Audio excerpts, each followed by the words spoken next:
According to YouTube's COPPA laws, 18 or older, you are welcome to watch. If you're younger than that, get a parent's permission. Hey everybody, it's TMIKA. I am here with a last minute gift idea. I have posted this on Instagram today, so I am sharing with you some items that I got from the Dollar Tree. My daughter needed to do a gift for her classmate, and it had to be $5 or under, something creative. So this is what she picked out, but I'm going to jazz it up. So I have this little hair, it's a satin sleep headband is what it is. This blush color is so pretty. It's nice and clean surface to work with. So I thought, ooh, let's do some HTV vinyl. So I cut out You Are So Beautiful, which I got from the Dollar Tree. Everything I got from the Dollar Tree, the items, and this iron on. So my iron wasn't hooked up, so I'm like, okay, I'm going to put that there. That's going to look cute, but we're going to set that aside for now. Let's go ahead and grab this pillowcase. I know you're thinking, what? Pillowcase? Yep, I'm going to make a bonnet. So this was the perfect size, and all I did was cut off that little extra flap at the top because we didn't need that.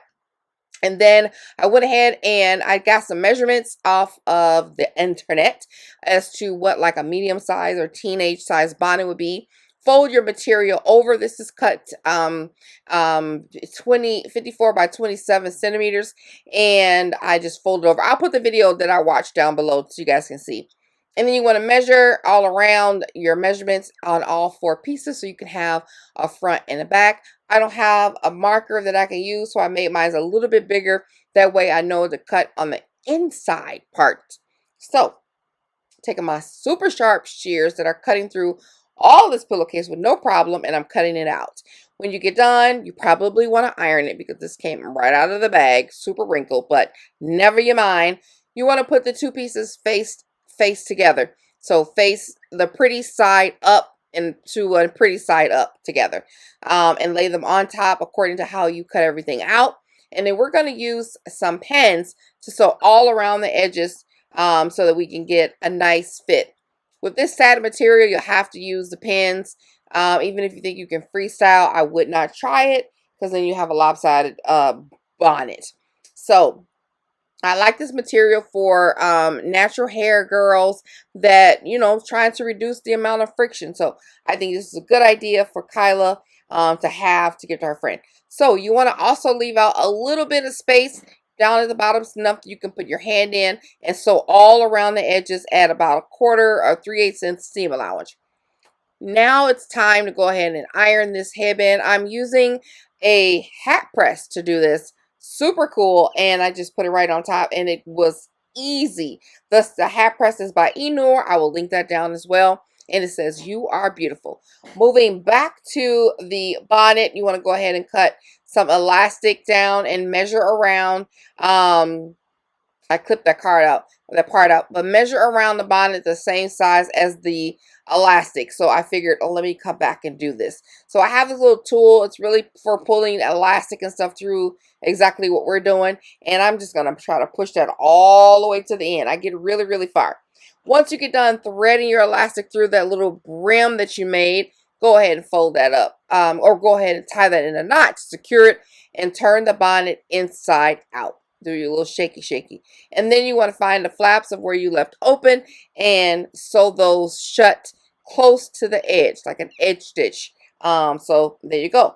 I like my bonnets not to have that big elastic poofy shower curtain thing on it, so I have my elastic on the inside. But if you want, find out where your elastic is and cut right up under that so you can have that little poof area or edge, I guess, around it.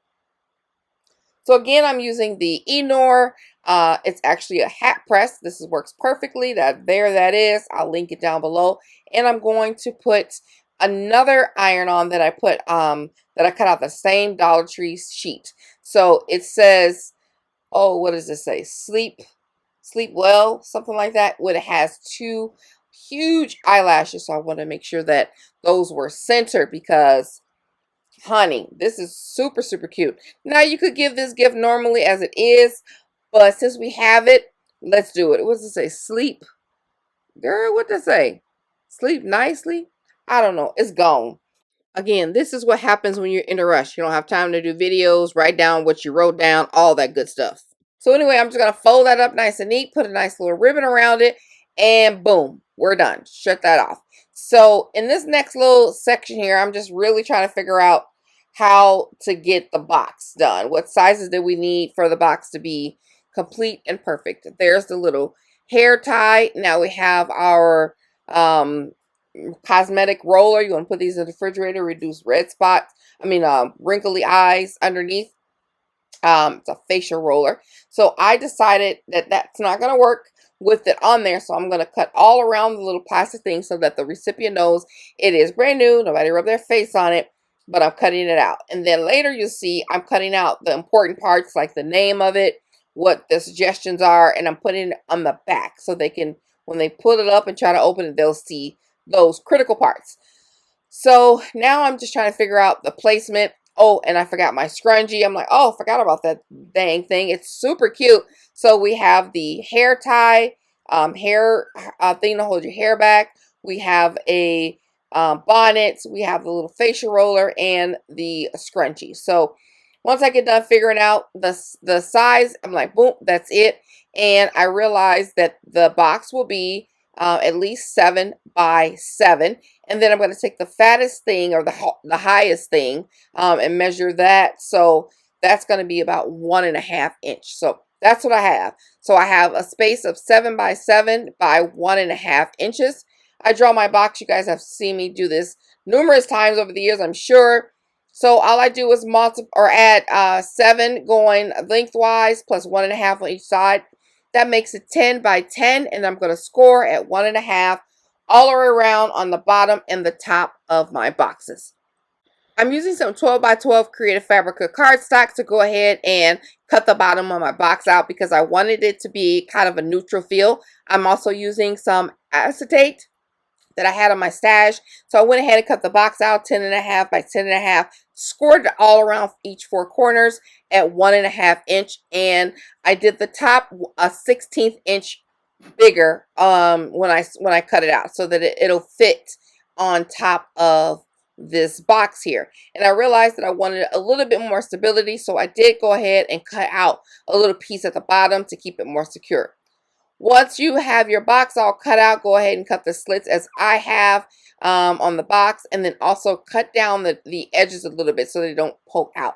I'm using hot glue for this part. It's very sturdy. You know, I love hot glue. I would use it for every single thing if I could. But this is okay to use hot glue because we want to make sure that those edges stay together nice and neat because they are holding all of the goodies that you've been waiting on. So once you get done, I always like to pinch the edges, give it a nice little crisp pinch, and then I'm going to go ahead and add a coordinating piece of paper. Again, this paper is from this paper is from Cardstock Warehouse, and I believe it's like Stardust Opal or something. Really nice and simple, elegant with a little shimmer to it. I'm going to go ahead and add some shred at the end here. I know I have that in my pile of already made or used, so boop, go to the recycling bin in my house, and look how cute that looks all wrapped up. It's so cute. I could leave it like that, but no, I want to go ahead and add the paper shred, which it does help. And then now I need to go get the balls to kind of bring out a little bit more of the white, and I'm like, okay, this is how I get stuck and get late coming to work, doing all these extra little things. But these are glass fillers from the Dollar Tree. I had them in my stash. I like to use them when I'm doing mini albums or something like that. They match perfectly. I go ahead and finish up my decor on the top, and I put my acetate lid on there. Fits perfectly. Just a little bit of resistance, and that's what we need to make sure it stays shut. Doesn't it look cute? It looks a store-bought, girl, okay? She doing it. I can't wait to see what she says about her little $5 gift turn of magnificent. Now I'm going to go a little extra. I don't have much of that ribbon left, so I'm just making it stretch. I have it folded over on the sides, and so that the box will not come undone while we are crafting. And then I went ahead and put it into a nice little neat knot, and boom. There you go. That turned out so cute. Something you can do at home. I really, really like this.